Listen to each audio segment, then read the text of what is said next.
Good morning and happy Sabbath mga kapatid. Happy Sabbath po. Isang karangalan na maging tagapagsalita ninyo sa umagang ito. Last Thursday, I was informed by Brother Robert na ako ang maging speaker this Sabbath. Sabi ko ay matatanggihan ba naman kita? Mga kapatid. Supposed to be ang schedule namin sana sa GAW. Kailang minsan may mga invitation mga kapatid na sabay-sabay, mas magandang walang tanggapin. Para sa Bisaya, way mahay ba? Mga kapatid. Salamat po sa nag-offer ng song, si Sister Joy at Brother Rafi. Napakaganda ng awitin, God Understands, mga kapatid. Alam nyo kung ating pagmuni-munihan, yung pong mensahe ng awit, mga kapatid, maramdaman mo kung gaano mo kailangan ang Diyos sa iyong buhay, mga minamahal. Sa panahon na ikaw ay natatakot, sa panahon na ikaw ay nangangailangan, sa panahon na ikaw, mga minamahal na mga kapatid, ay umiiyak. Kaya nga sa Bible, mga minamahal, may binabanggit dyan sa Beatitudes na mapapalad, yung mga hungry, yung mga taong lugmok sapagkat sila ay aaliwin. Kaya mahalaga yung you cry out to God sa panahon na ikaw ay mananalangin, mga minamahal na mga kapatid. This morning, ang ating pag-aaralan is all about the way of victory, mga minamahal. Alam nyo, napuyat kami nitong ating mensahe ngayon dahil chinecheck ko yung aking mga sermons noong una. Sabi ko baka na-sermon na lahat ito sa rooftop. Hindi ko kasi maalala kung alin yung hindi pa sa kaikot-ikot, mga kapatid. At before I forget, mga kapatid, ay gusto ko na patuloy ninyong ipanalangin yung ating mga kapatid sa Ukraine at sa Russia, mga minamahal. We have 784 churches, mga kapatid, at thousands of members mayroon tayo doon. And they're affected, mga kapatid, sa gera na nangyari ngayon sa Russia at sa Ukraine. Lahat nanawagan. May isa pa nga barko doon na ang laman puro seaman ng mga Pinoy, Brother Robert. Nanawagan sila ng tulong kung paano sila makalabas doon. Dahil sarado na ang airport, walang pwedeng bumiyahe na civilian maging sa pier, sa mga dagat. Ang tanging pwedeng daanan nila yung land, yung travel lang sa by land, pero mahirap din dahil ang missiles bumabagsak doon sa land, mga kapatid. Kaya napakahirap ng kanilang kalagayan.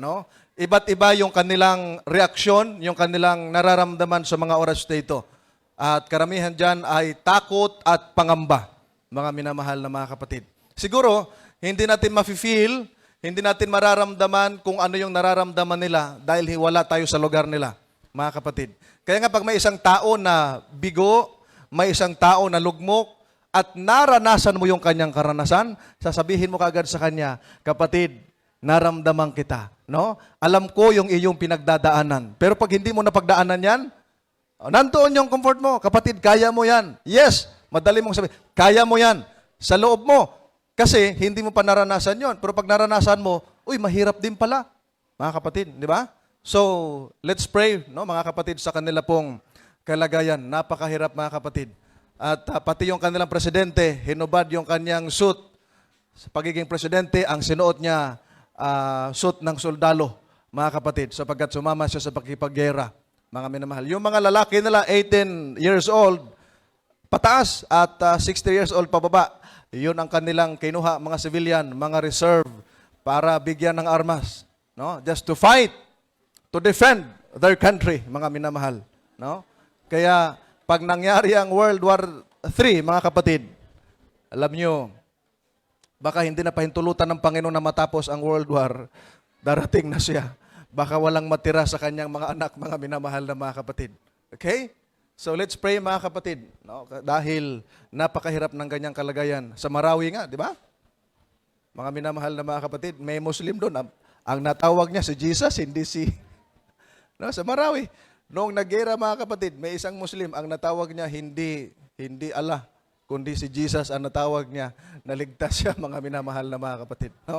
This morning, I would like to share with you a very important topic, mga kapatid, the way of victory. Ang ating, ano nangyari dito? Ang atin pong verse ay matatagpuan sa unang Juan 5:4 ang wika dyan, sapagkat ang sinuman ipinanganak ng Diyos ay dumadaig sa sanglibutan, at ito ang pagtatagumpay na dumadaig sa sanglibutan, sa makatuwid ay ang ating pananampalataya. Shall we pray, mga kapatid? Mahal naming Diyos na makapangyarihan sa lahat, sa mga oras na ito, Ama, kami humihingi ng inyo pong karunungan, pagkaloob sa amin, samantalang kami mag-aaral ng inyong mga salita, upang ang bawat isa sa amin ay makaunawa at makinabang sa mensahe na amin pong pag-aaralan sa mga oras na ito. Huwag niyo na po nawang hayaan na sila ay matukso sa mga bagay-bagay na nasa tabi nila, kundi makafocus sa pakikinig ng inyong mga salita. Ang pangunguna nawa ng Banal na Espiritu ang aming maranasan sa pangalan ng aming Panginoong Yesus. Amen.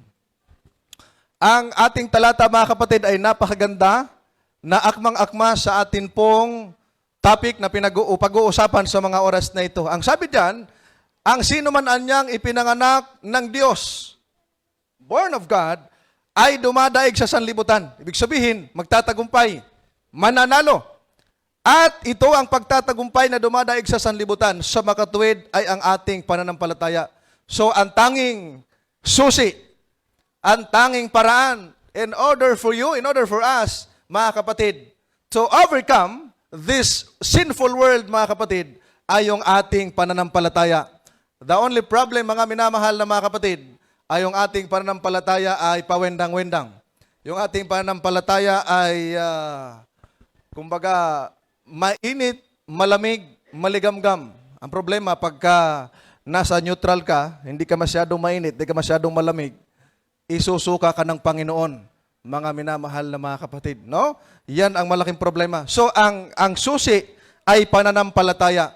Alam nyo ba sa panahon ng mga Israel, mga kapatid, nung sila po ay tinubos ng Diyos, no, from Egypt, no, nung sila ay naalipin, ay marami sa kanila ang hindi nakapasok, mga kapatid. Marami sa kanila hindi nakapasok dahil lamang sa isang rason, mga kapatid. Because of unbelief. Kawalan ng pananampalataya, mga kapatid. Alam nyo, minsan, pagka nakikipag-usap ako sa Panginoon, minsan nasasabi ko na, mabuti rin po siguro, Panginoon, na may pagsubok. Mabuti rin na may mga ganyang gera. Mabuti rin na may mga suliranin. May mga calamity na nangyayari. Dahil yan minsan ang naging daan para ang tao'y magising at manumbalik sa Diyos. No? Have you not seen, mga kapatid, kapag may mga nangyayaring lindol, maraming namatay, yung mga natira, puno ang simbahan pagka panahon ng pagsamba. Mga kapatid, pag may mga bagyo, may mga kalamidad na nangyayari, ang mga tao magigising at mamumulat, kailangan pala nila ang Diyos. Mga minamahal na mga kapatid.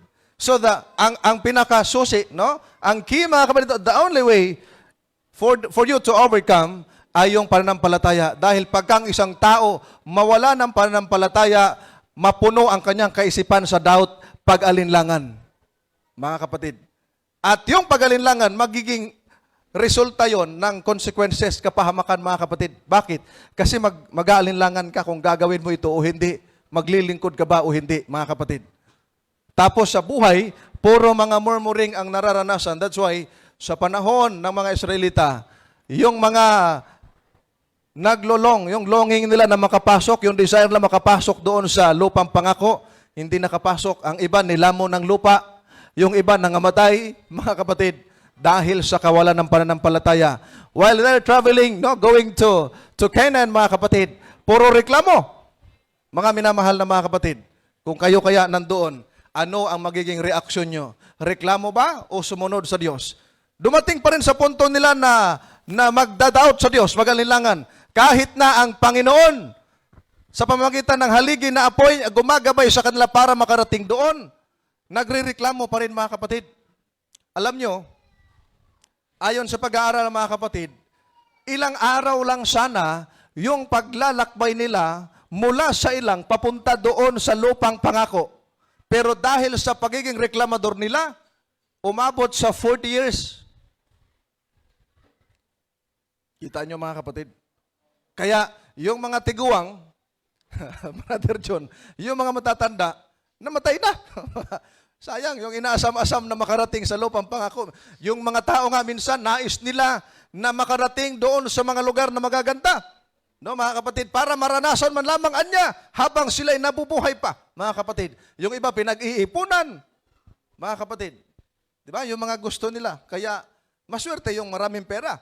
Dahil makakarating kung saan nila gusto, mga kapatid. Yung walang pera, hanggang Facebook lang. Allah, pag i-google mo na lang, i-search mo na lang yung pinakamagandang lugar sa bansa mo para ka rin nakarating. Ikwento mo sa kapitbahay, ang ganda pala doon, mga kapatid. No? Ang ganda pala doon. Pwede kang tumalon doon, no? At magbabaons ka lang pabalik. Yung pala nabasa mo lang sa internet. Mga kapatid, dahil wala kang pera, no? Mga minamahal na mga kapatid. Alam nyo, it is wonderful to be a child of God. Napakaganda na maging anak ka ng Diyos. No, mga kapatid, sabi nga ni Apostol Pablo, huwag mong ipagmayabang, ipagmalaki mo na anak ka ng Panginoon. Ay, ang problema, mahiya ka minsan.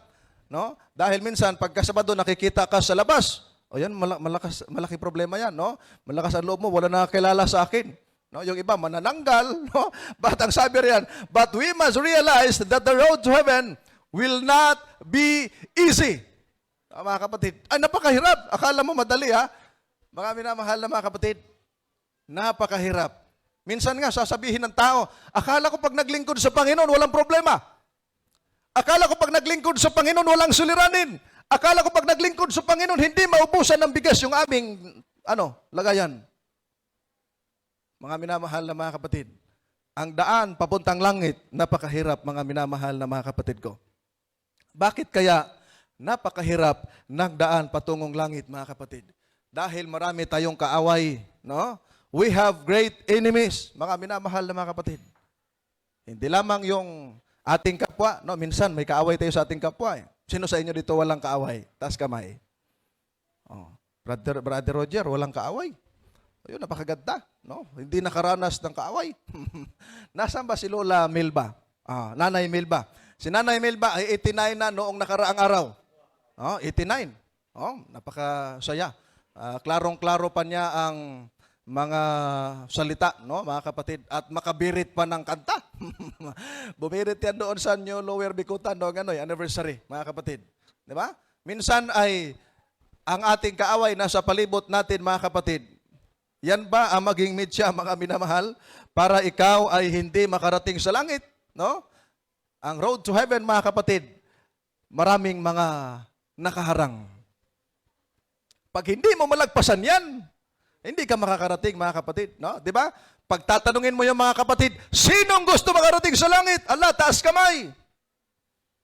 Pero ang daming mga darling sins, ang daming mga tinatago, mga kapatid, ang daming sikreto nang akala nila sila lang ang nakakaalam.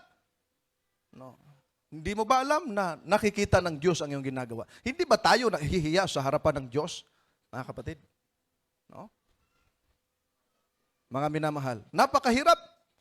No? Pagka ikaw ay kilala ka na lingkod ng Diyos, tapos, hindi ka makita ng kapitbahay mong lasinggero pagdating sa langit. Hahanapin ka. Nasaan na kayo si brother? No? Yun yung nagsishare sa akin. Ba't wala dito? Yung pala may chicks. Mga kapatid. Yung pala nagtutungga pa ng emperador. No? Pag nasa bahay, kunti lang naman daw. Mga kapatid, yun ang mahirap no? Pag konti lang, mga minamahal. Marami, pero sa mga oras na ito, tatatlo lang no, ang ating talakayin. No? The three great enemies of a Christian, mga kapatid. Una, the world. Pangalawa, the flesh. Pangatlo, the devil, mga kapatid. Ito yung ating pag-uusapan sa mga oras na ito. Ano bang ginagawa ng iyong kaaway? Di ba? Ang ginagawa ng iyong kaaway, hindi ka purihin yan. Meron bang kaaway ka na, uy, ang bait ng kaaway ko, ayaw talaga lumaban. No? Kahit anong sampunot ko, nakalbo na lang. tumatawa pa rin. Meron bang ganon, mga kapatid? Wala. No? Walang ganon, mga kapatid. Anong ginagawa ng kaaway? Ito, mga minamahal. They try to get us to sin, mga kapatid. Anong ginagawa ng kaaway? No? Tinutukso ka na magkasala. Mga kapatid, yun ang ginagawa ng kaaway. Tinutukso ka na magkasala. At ikaw ay hinihila palayo sa Diyos, mga kapatid. Yan ang ginagawa ng kaaway. Hihilain ka. No? Kahit nga ikaw ay mataas na posisyon, hihilain ka eh. Ang tawag doon, crab mentality. Nakita niyo yung mga crabs, yung mga alimango, mga karas-karas, ano ba tawag niyan sa Tagalog? Ha? Yung crabs, ano Tagalog sa crabs? Alimasag? Ha? Sige, kayo na bahala, mga kapatid. Pagka nilagay yan, dati kasi nung hindi pa ako Adventist, mga kapatid, kami ng tatay ko, ang trabaho namin pag Sabado at Linggo, nangunguha kami ng alimango, yung mga alimasag, sa katunggan. Alam niyo yung katunggan? Yung mga maputik na mabaho na masarap ang amoy, mga kapatid. Yun ang ginagawa namin ng tatay ko. Mga malalaking alimango yung kuha namin dati. No, may mga aligi. Alam niyo yung aligi? Yun ang panguha namin dati, mga kapatid. Nilalagay namin yan sa basket. Ang problema, kapag may nakaakyat doon, hinihila nung isa, kinakagat para hindi makaakyat. O ganun yun, mga minamahal na mga kapatid. May mga ganyan tao. At ganon ang ginagawa ng ating kaaway. Tinutokso tayong magkasala para ikaw ay mapalayo sa Diyos. Tinutokso kang magkasala para ikaw ay kanyang pagtawanan. O di ba ka? Pag ikaw nagkasala, pagtatawanan ka nung kapitbahay mo, lalo ng kaaway mo. Mga minamahal.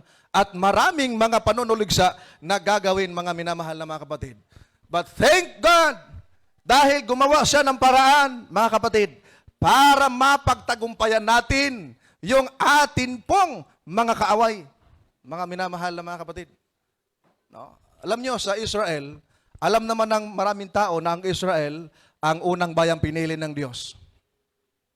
Noong sila ay nagbalik loob sa Diyos, kahit anong gyera na kanilang kinakaharap, kahit kunti lang ang bayang Israel, hindi natatalo. Alam nyo kung bakit? Dahil yung Diyos na pinaglilingkuran nila, buhay na Diyos, mga kapatid. Makapangyarihan sa lahat. Ay yung mga kaaway nila na mga bansa, ang Diyos pinaglilingkuran ay mga Diyos-Diyusan. No, mga kapatid? Kita ninyo, mga minamahal na mga kapatid. Ang Diyos gumagawa ng paraan para tayo makapanagumpay, mga minamahal na mga kapatid. Una nating kalaban ay yung binabanggit dyan na world, mga kapatid. Sa Biblia, marami pong iba't iba po ang kahulugan ng salitang world, mga kapatid. Sometimes it refers to this earth, no, which God created. Minsan naman, yung world, mga kapatid, refers to people. Like for example, sa John 3:16, for God so loved the world. Hindi yung sanlibutan mismo, kundi referring to people, mga kapatid. No? Tumutukoy sa mga tao. At yung isang world, mga kapatid, na binabangkit dyan, na nasa unang Juan 2:15, where the Bible says, love not the world. Huwag mong ibigin ang sanlibutan. Anong ibig sabihin nun, mga kapatid? Nandyan din ang sagot. It means the attractive things of the world which Satan uses to draw us away from God, mga kapatid. Yan ang isa sa kahulugan ng world. Akala natin yung world, mundo lang. Hindi pala. Maging tao at maging yung mga bagay sa sanlibutan na siyang ginagamit ni Satanas para mapalayo ka sa Diyos. Pag na-attract ka sa mga bagay na hindi para sa Diyos, yan ang magpapalayo sa iyo sa Diyos, mga kapatid. No? Yan ang magpapalayo sa iyo sa Diyos. At yan ang maging dahilan, mga minamahal na mga kapatid, kung bakit ang isang tao nawalay sa pananampalataya. Yung iba nahihiya na. Meron nga akong kilala, sabi ko, Brad, tagal na kitang di nakita sa simbahan. Sabi niya, oo nga eh. Ayaw ko nang pumasok doon. Bakit? Kasi yung aking sungay hindi nakasya sa pinto. Oo. Sabi ko, putulin natin. Putulin. Mga kapatid, hindi na siya makapasok sa simbahan dahil mahaba na daw ang sungay niya. O, alam niya ang ginagawa niya. Mga kapatid, sabi ko putulin natin. Ngumiti lang siya, mga kapatid. Ngumiti lang. No. Ikaw, sa sarili mo, sa ating mga sarili, alam natin kung nasaan yung kalagayan natin ngayon. No, mga kapatid. Alam nyo, ang buhay ng tao, very, very short. Ngayon, magkakasama pa tayo. Bukas, makalawa, may isa sa atin mawawala. Kahit tanggapin natin o hindi, iyan ang katotohanan. Mga kapatid. Di ba? Noong nakaraan, kasama lang natin si Arnel. Ngayon, nakalibing na. Mga kapatid. Di ba? Kita niyo yung buhay ng tao. Pero, ang ating pananampalataya, mga kapatid, pawindang-windang, no? Parang maligamgam, sabi ng Biblia, napakahirap, mga kapatid. Pagka nakafocus tayo, mga minamahal, sa sanlibutan. Sabi ng Biblia, nais ng Diyos na ibigay natin siya ng buong puso natin. Mga kapatid. The reason why, bakit ang isang tao kulang yung kanyang atensyon para sa Panginoon, the reason why kung bakit ang tao mahina pagdating sa paglilingkod sa Diyos, dahil malakas siya sa ibang bagay na nagpapalayo sa Kanya. Mga kapatid. No? Yan ang naging problema, mga minamahal. Like for example, mga kapatid, bantayan niyo ito. No? Satan does not want us to love God. Tandaan niyo ito. Ayaw ng dyablo na umibig ka sa Diyos. And then, gumagamit siya ng mga attractive things of the world to draw us away from the loving God and wanting to do His will, mga kapatid.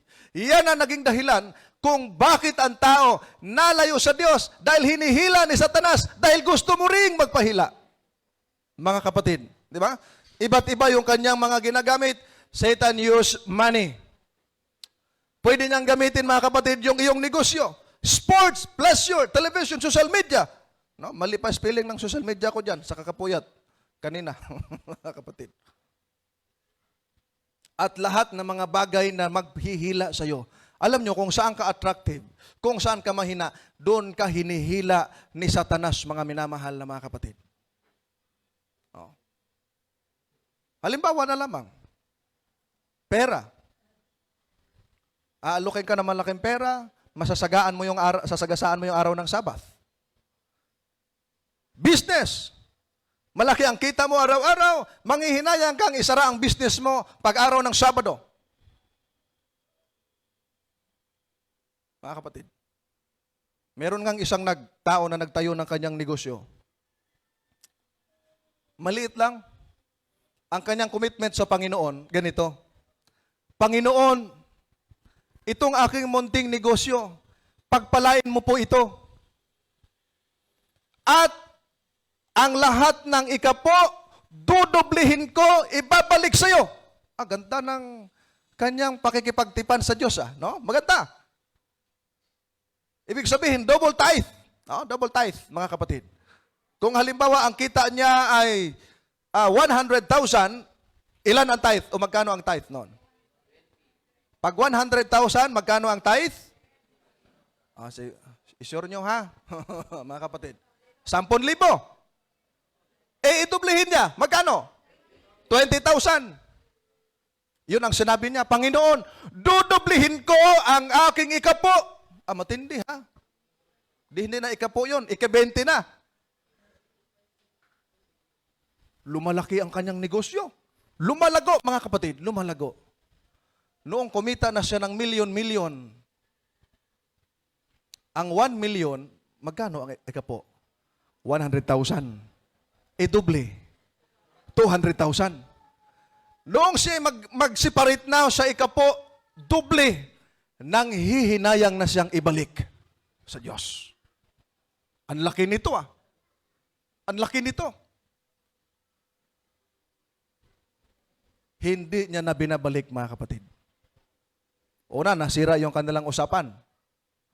Pangalawa, nasira siya sa kanyang pagtatapat. Hindi na siya tapat At pangatlo, mga kapatid, bumagsak ang kanyang negosyo. Why? It's because of unfaithfulness sa Panginoon at unfaithfulness sa kanyang asawa dahil nangabit pala siya. Yung asawa niya, sinasampal niya, minsan may black eye. Matindi mga kapatid. Yung anak nila, 2 lang, mga maliliit pa. Pinagpapala eh. Yung mayabang, nawala yung kanyang pagtatapad sa Diyos. Ang nangyari mga kapatid, nahila siya noong bagay na nagpapa-attract sa kanya, mga kapatid. Dapat, kung pinagpapala ka, lalo kang kumapit sa Diyos. Hindi yung habang pinagpapala ka, lalo mo namang nakakalimutan ng Diyos na nagbigay ng pagpapala sa iyo, mga minamahal na mga kapatid. At yan ang mga ginagawa ni Satanas para ang tao mapalayo sa Diyos. Di ba? Music. Di ba? Yung mga iba't ibang bagay dyan, no? Social media. O kita nyo yung lalaki nag-TikTok. No? O? Ano, turutot ba yan? Anong chiri-chiri ba yan? Mga kapatid? O, di ba? O, wala sanang kapatid na makita sa Facebook na nag-TikTok. No? Chururut. O, di ba? I-upload pa sa Facebook. O. Tapos ang dami ang comment, wow, ang galing sumayaw. Tapos ang sagot, praise God. Ha? Kasi yung friend mo sa Facebook, hindi naman lahat Adventist. Yung nakakita ay lalaki na, sa tawagan na, no, yung medyo buliro. Oh, ang galing sumayaw. Oh, ang tigas ng katawan. Mga kapatid. Tapos sasagot, praise God. Kasi noong nag-comment yung kaibigan niya sa Facebook, Sabado! Tama-tama nasa simbahan siya, nag-reply, uy, ang galing ko daw sumayaw. Thank you, praise God. Sabado. Mga kapatid. Nakakatawa pero that's the reality. Nakakalungkot. Mga kapatid. No? Kita nyo mga, yan, magpapalayo sa iyo sa Diyos yan. Bakit? Yung iba nga mga kapatid, no? Yung iba, nilalagay sa Facebook, ano na lang, ano nangyari? Naka 2 piece ba yan? 1 piece o 3 piece o ano ba yan, mga kapatid? Ha? O green piece? No? Ano na nangyari sa mundo, mga kapatid? Noong panahon, no, alam niyo noong panahon ng nanay ko kasi na 60 plus na eh. Hindi ko alam kung sino mga kaidaran dito. Pag nanligaw sa kanila, pag nahawakan mo yung babae, dapat pakasalan mo. Yun ang panahon nila. No? Pag nahawakan ng babae yung kamay ng lalaki, parang nakarating sa langit. Ngayon, yung babae sinasampal, pinapalo na lang eh. Mga kapatid. Pagka pinagsawaan, yan ang nangyari mga kapatid. No? Dati yung damit ng babae, sobrang haba. Binaligtad naman ngayon, sobrang paiksian na. Mga kapatid, kita nyo yung kaibahan ng sanlibutan. Kita nyo yung nangyayari mga minamahal. Tanungin mo, ay ito na yung uso. Wow. Uso, mga kapatid. Sobrang iksi ng suot. Dahil display. Tapos pag umupo, hila. Hanggang sa makaupo, napunit tuloy. Mga kapatid. Yan ang malaking problema. Yan ang nangyayari sa libutan, mga kapatid. No? Wala yan dito sa rooftop. Amen? O, diba? Hindi nag-amen yung mga kapatid. No? Totoo yan, mga minamahal. Ito yung mga bagay na ito, pagka napalayo ka sa Diyos, mga kapatid, dapat maging aware ka, uy, napalayo na pala ako sa Panginoon. Bumalik ka! Mga kapatid. No? Pag may na-upload ka, burahin mo. No? Burahin mo, nakahiya, mga kapatid. No? Yan ang mangyari. Ang nais ng Diyos, mga minamahal, mapagtagumpayan natin ang sanlibutan and its sinful attractions, mga kapatid. Kung may makita ka na akala mo ikahali-hali na, mga kapatid, remember, Jesus died for your sins. Mahiya naman tayo sa Panginoon. No? Sa mga lalaki, no? Pag may nakita kang attractive na babae, hindi mo naman nasawa. Hindi mo naman girlfriend. Lalo pagka, uy, huwag mong titigan. Sabi nung aking kakilala, uy, titigan mo. Kasi pag sulap-sulapan mo, magkakasala ka. Ano daw? Mga kapatid. No? Sabi sa Biblia, mga kapatid ko, huwag mong nasain sa kanyang puso ang kanyang ganda. At huwag kang mahulog at huwag kang madala doon sa kanyang pakindat-kindat. O nasa ano yun eh? Pakending-kending pa. Brother Brother John. Yun ang sabi ng Biblia eh, mga kapatid. The Bible says, Christ gave Himself for our sins that He might deliver us from this present evil world. Paano mangyayari yun kung kinakagat mo ang patibong ni Satanas, mga minamahal na mga kapatid? Paano tayo makapagtagumpay sa sanlibutan? Mga minamahal. Una, by loving the Lord Jesus with all our heart, mga kapatid. Kapag mahal na mahal mong buong-buo ang Panginoong Hesus, hindi mo magawang ma-attract sa sanlibutan. Ma-attract ka man, hindi mo mapagpatuloy. Hindi mo magawa dahil iniibig mo ang Panginoon. Halimbawa, magjowa. Diba? Mahal na mahal mo yung jowa mo. Aba, kahit anong sabihin niyan, susundin mo. Mga kapatid, no? Lalo na pagka mag-asawa na, tapos anong tawag niya? Nagdina sa Tagalog, ano yon? Naglilihi. Aba, paakyatin ka ba naman sa santol na walang bunga? No? Love, kuhanan mo ako ng santol doon sa may mangga. Saan yun? Di ba? Sunod ka. Sige lang, mahulog to si Bibi Junior. Mga kapatid. Yan, malaking problema eh. Di ba? Yun ang malaking problema, mga kapatid. Pangalawa, by looking unto Jesus, the author and finisher of our faith, mga kapatid. No? Una, by loving sa ating Panginoon. Di ba? Means, tatanungin ka sa partner mo, mahal mo ba talaga ako? Ay, opo, mahal na mahal kita. Gaano mo kamahal? Higit pa kaysa buhay ko. Aba? Tapos kinabukasan, iba na yung kachat. Kapatid. Di ba? Talungin tayo ng Panginoon ngayon. Halimbawa, kinausap kayo ng Panginoon ngayon. Mahal nyo ba talaga ako? Opo, Panginoon. Ang laki ng upo eh. Mga kapatid. Pero alamin natin, gaano natin kamahal ang Panginoon. Baka mas mahal natin yung mga nagbibigay attraction sa ating mga mata, mga kapatid. Let us all remember that only Christ can satisfy our heart, mga kapatid. Sa sanlibutan, marami kang gusto, pero hindi ka masatisfy. Marami kang gusto sa sanlibutan, pero hindi ka makontento. Diba? Mga kapatid, hindi ka makontento eh. Kahit anong hingin mo sa Panginoon, hindi ka makontento dahil iba ang iyong plano sa buhay. Kaya nga, sabi ng Biblia, mga kapatid, set your mind on the things that are above, not on the things that are upon the earth, mga kapatid. Ano ang sabi?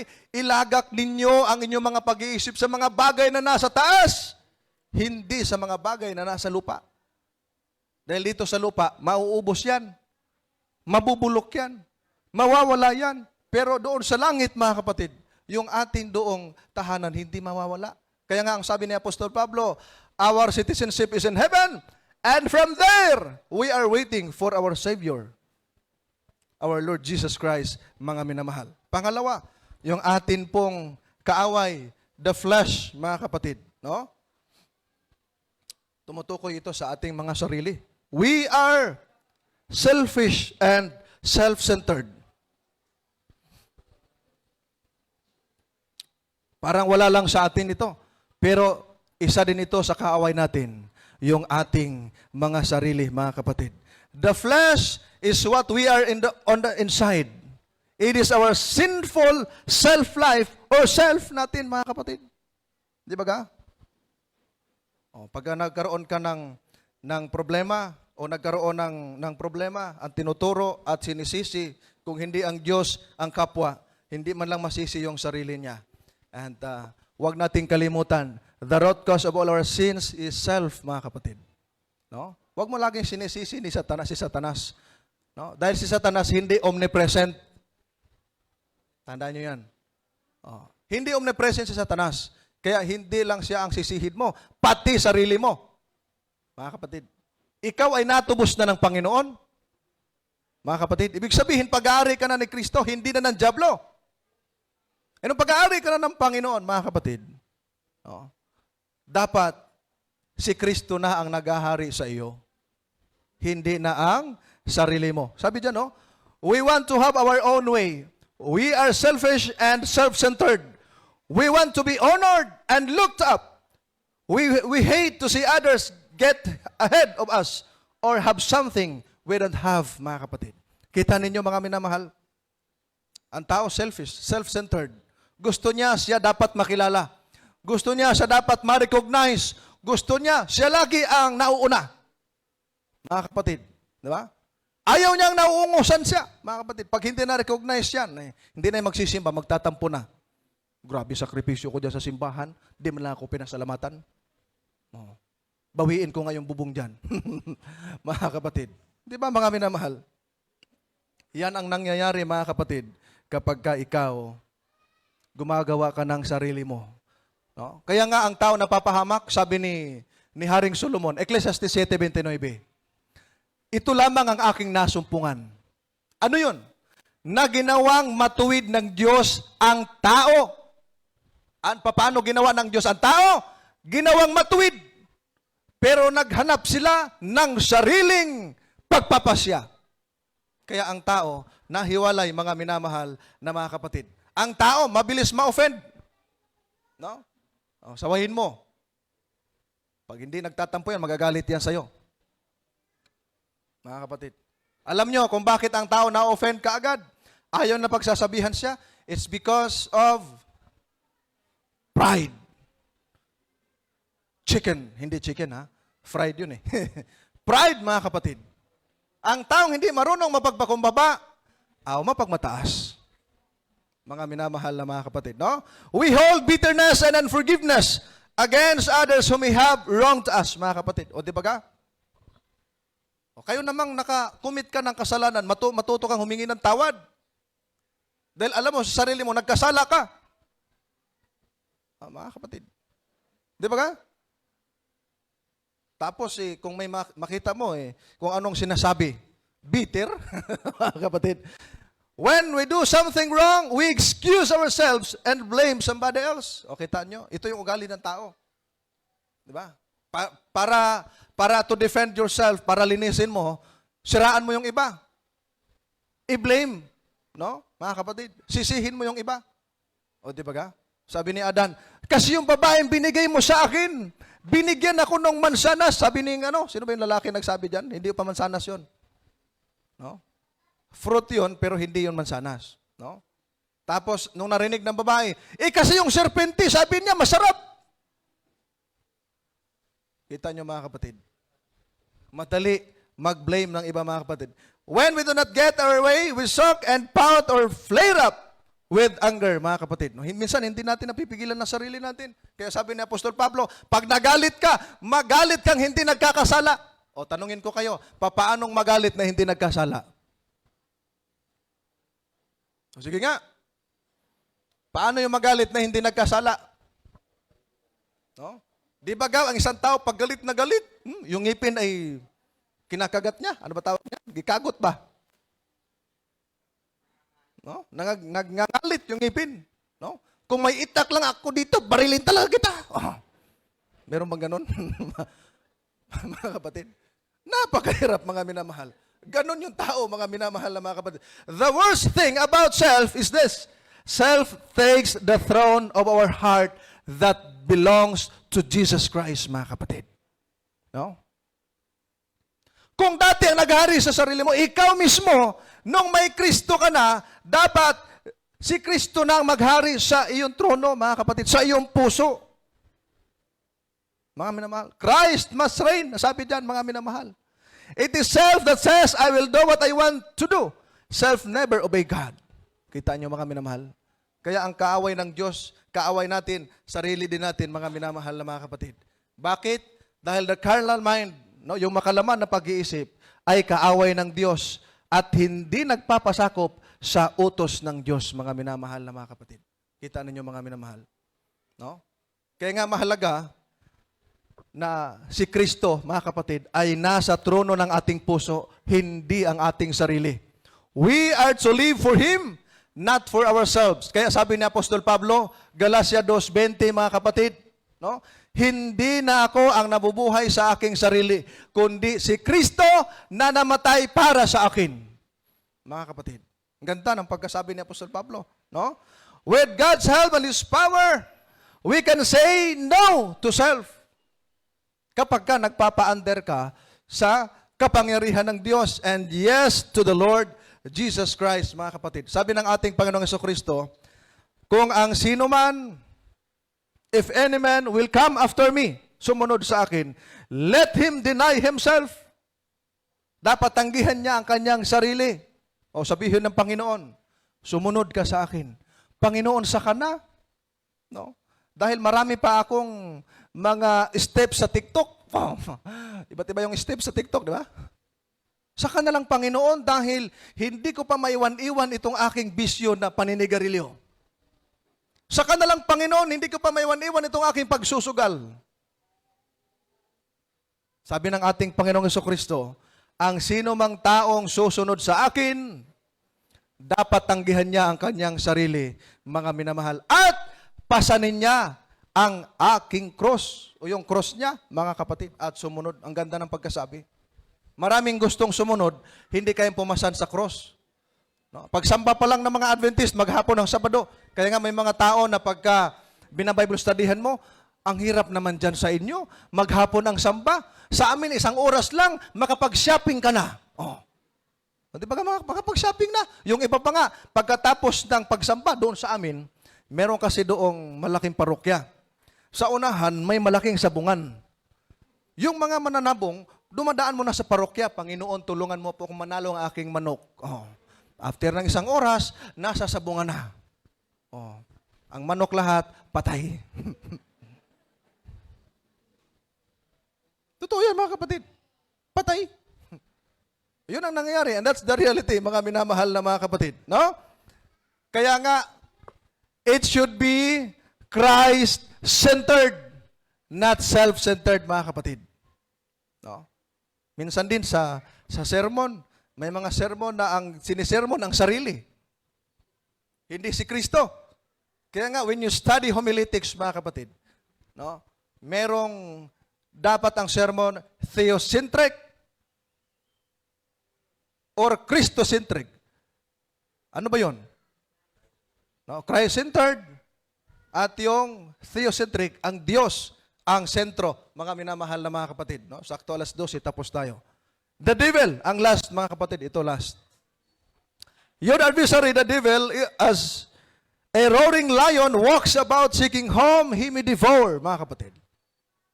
Ang diablo, para yang mga kapatid na leon, na umuungal at naghahanap ng kanyang malalapa.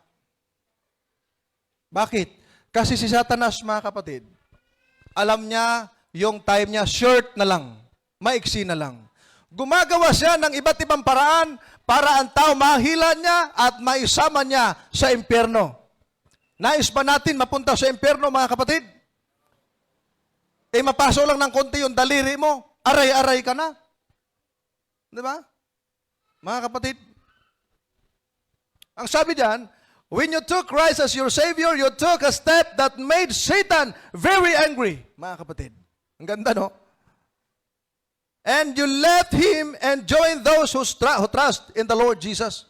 Yung pagpasya mong tumalikod sa iyong kasalanan, tumalikod sa iyong nagawang pagkakamali, at lumipat o magpasakop sa Panginoon, grabing galit ni Satanas. Gagawan ka ng grabing paraan para mabalik ka sa Kanya. O, gagamitan ka ng iba't ibang tukso. Pre, isang tagay lang pre, beer na beer naman to. Ay, hindi pre, sa Panginoon ako. Okay lang yan pre, isang tagay lang pre. Wala naman pastor nyo rito pre. Tingin-tingin ka rin. Wala nga. O, sige, saglit lang pre ha. Mga kapatid. Di ba? Pero pag ikaw tumalikod sa Panginoon, ang Panginoon, mga kapatid, nalulungkot, mga minamahal. No? Can we defeat Satan by ourselves? No! No, mga kapatid. He is too much powerful. Pero ang kagandahan nito, when the Lord Jesus rose from the dead, He rose victorious over Satan and all the powers of darkness, mga minamahal na mga kapatid. Si Satanas, nalupig na. Alam nyo, binigyan sana si Satanas ng isa pang pagkakataon eh. Pero nung namatay si Kristo sa cross, wala na, mga kapatid. Satan is defeated foe, and even his followers, mga kapatid, will be cast into the lake of fire, mga minamahal na mga kapatid. Kaya nga, pag si Satanas kumakatok sa puso mo, tandaan nyo ito, mga kapatid. When Satan knocks the door of your heart, mga kapatid, do not entertain him. Bakit? Kung si Kristo na nasa puso mo, ano dapat mong gawin? Si Kristo na yung naghari sa puso mo eh. Alam nyo, may isang bata, nabasa ko sa story.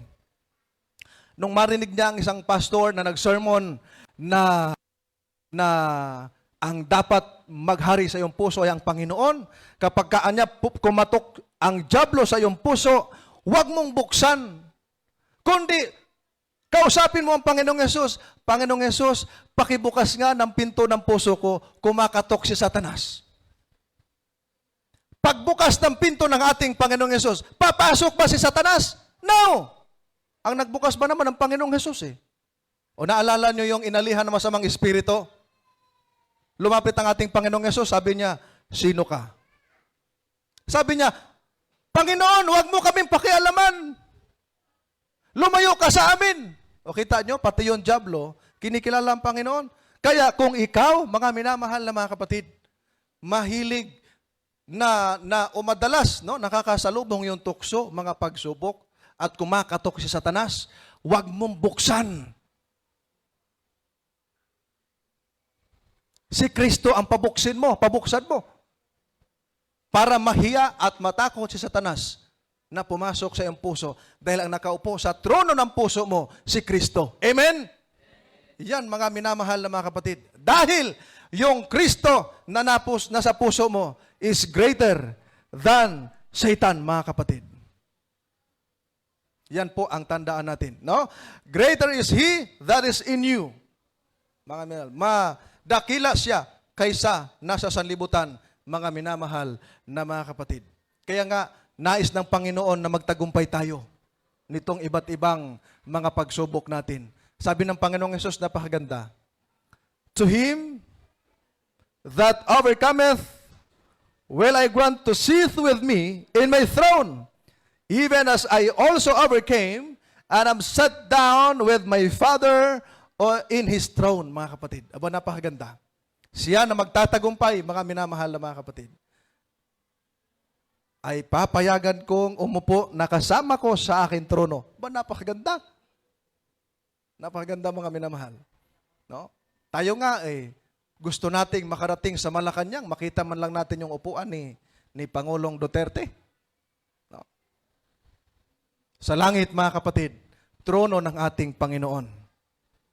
And He is coming very soon, mga kapatid. Nakita na natin, nasa pintuan na. Grabing mga pangyayaring hindi natin ma-imagine. Pero nangyayari dahil palatandaan ng ating Panginoon. Ang sabi niya, mga kapatid, ako'y dumarating na madali, panghawakan mong matibay ang nasa iyo upang walang makaagaw ng iyong korona. Anong paalala ng ating Panginoon? He is coming very soon. Siya'y darating na madali. Panghawakan mo yung pananampalataya mo. Panghawakan mo yung katotohanan nasa iyo upang walang makaagaw sa iyong korona pagdating sa langit, mga kapatid. I hope and pray, mga minamahal, lahat ng nandirito nagsisi na. Lahat ng nandirito nagbago na. Lahat ng narito ay hinayaang si Kristo ang maghari sa ating mga puso. Amen, mga kapatid. At higit sa lahat, mga minamahal, wala sana sa ating bibitaw hanggang dumating ang ating Panginoon.